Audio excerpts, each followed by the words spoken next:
Okay, good evening everyone. Welcome back ulit sa ating channel. So, medyo malamig, no? Alam mo naman, hypo na tayo.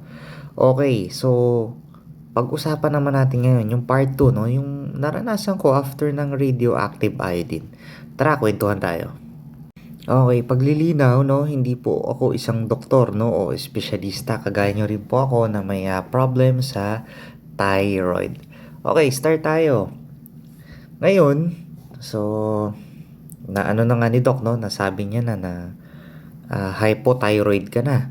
Okay, ano pa ba yung mga ibang kong na-experience or naramdaman habang nag-uumpisa yung pagiging hypo ko? Okay, number one, andyan yung tumaas ang aking cholesterol level. No? To, so, medyo talagang nag-elevate siya, no?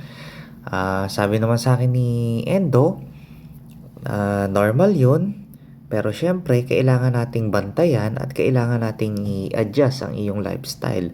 Kailangan mong kumilos, kailangan mong maging aktibo sa buhay kasi po pwede kang lumobo, no? Hindi nakakatulong yun. Talagang tumaas yung cholesterol level ko nun. No? So, yun yung isa sa naging problema ko noon nung bago-bago kong hypo. Pangalawa, kung tumaas ang aking cholesterol, tumaas din po ang aking uric acid. Kaya binigyan po ako ng gamot na febuxostat o yung, ano ba tawag doon? Urinorm, no? Urinorm. Febuxostat. Maliit lang naman yung binigay sa akin, parang 40 mg lang yung ibinigay. Iniinom ko siya once a day for 1 month, tapos chinek ulit, pinakontinue ulit sa akin, no, hanggang sa bumaba na. Pero sa cholesterol, hindi ako binigyan ng gamot ng mga statin, sorry. Hindi ako binigyan yung mga petator, wala naman. Pero pagdating sa uric, ayun, binigyan po ako. No, kasi nga, nag-elevate din ng bahagya yung aking uric acid level. And kung hindi siya makokontrol or hindi siya maibababa, maaari siyang maging cause ng gout arthritis, no, yung pumupunta dito, no, sa mga joints na nagiging cause ng excruciating pain na sabi naman nila sobrang sakit naman daw talaga. So, yun ang isa sa mga tumaas sa akin, no. Una si chole, sumunod si uric acid.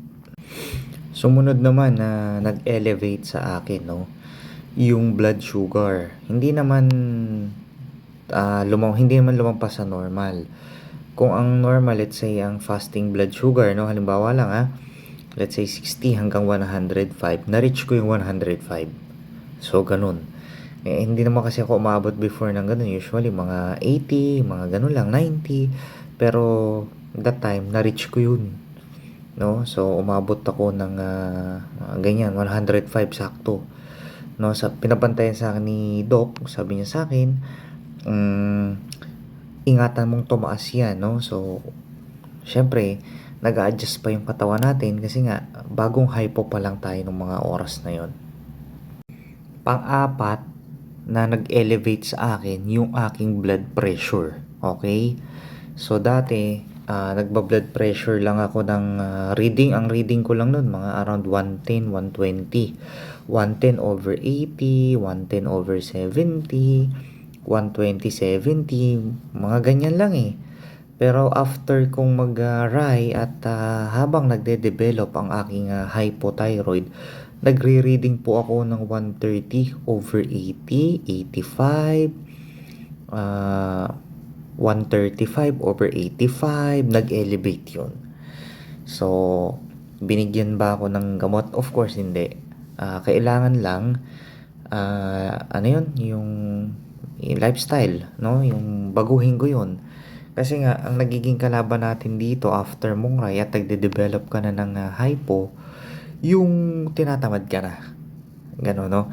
After mong kumain, andyan yung gusto mong tutulog na lang ako or uupo na lang ako, no? So, medyo malaking factor talaga yon yung sedentary lifestyle, no? So, kailangan mo panlabanan. Hindi ka po pwedeng papatay-patay or magpapatalo ka sa antok or sa katamaran mo. To be honest, low energy or tinatamad ka talaga habang nagde-develop ka na ng hypo, no?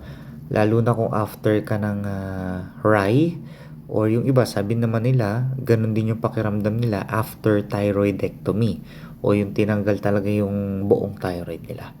No? So, yun nga, umangat ang aking blood pressure reading, no? So, from 110, no, pumalo ng 130 over 85, minsan nga 90. So, mga ganong bagay, no, na kailangan nating bantayan.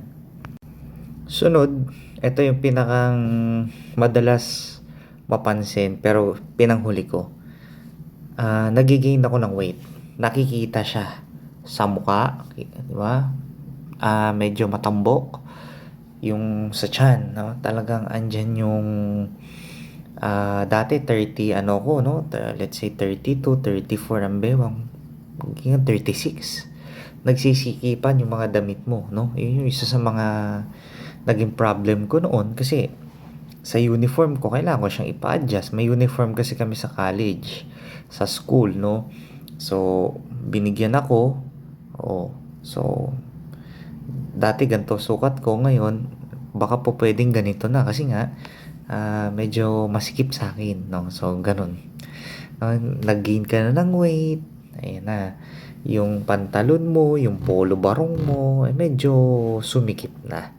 So, ganun po yung mga na-experience ko noon, no, nung habang nagde-develop po ang aking hypothyroidism. Okay, pahabol lang.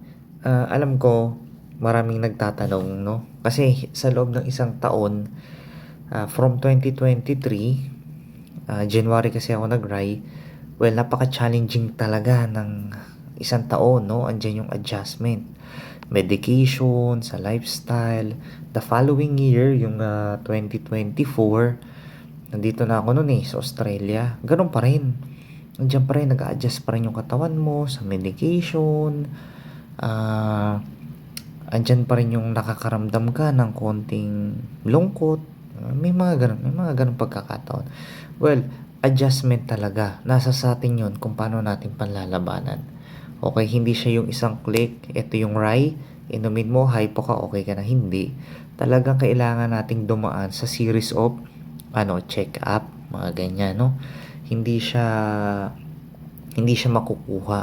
Pero to be honest, mas okay siya compared sa hyperthyroidism. Okay? So, yun ang aking mga naranasan, no? So, paano hanggang sa muli? Maraming salamat po sa inyong panonood.